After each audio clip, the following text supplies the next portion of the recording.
जानो जनता के भक्त जानो जनता के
पूजा सामग्री दबा पड़ो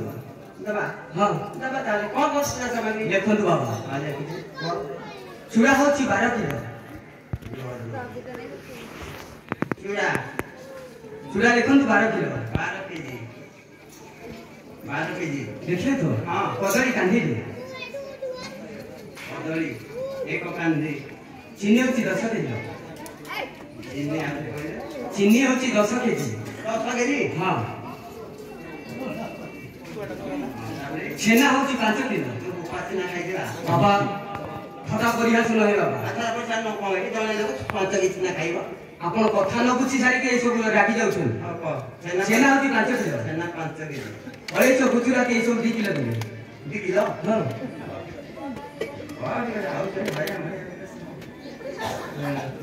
ଅଳେଇଚ ଗୁଜୁରାତି ଲବଙ୍ଗ 2 କେଜି ଆଉ। ହଁ। अच्छा बाबा चूड़ा 12 केजी। हाँ। चीनी 10 केजी। कदली 1 कांदी। छेना 5 केजी। ये सब दबा आ कौन आपण आ गोटे काम करंतु एबे हम अष्टपरी टाइम हेइनी बुझिले। हां तळ साइड जाई भिक्षा कर जान। ठीक अछि बाबू जेते हम टाइम मु काटी ठीक समय आसी आपण कहियो पूर्व मु कहि देई थांती मोर गोटे छुटिया चाला बुलुछि चालाने बुलिछि। हां ठीक है वर्तमान से साई साई बुलिकी मागा मागी बुलुछि। हां मु से तळ साई पडू जाउछि। मा माउस माने अनेक अछंती विकट दबा पई जाओ मु मागुछि ठीक समय हेले आपण कष्ट परे योगदान देबी। किंतु मने रखंतु हां बाबा मु डाकिले आसीबे। ठीक अछि न आसीले तळे गोटे पडिबोनी। राधे कृष्ण जाओ। खाता मन चाल जीवा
Ahora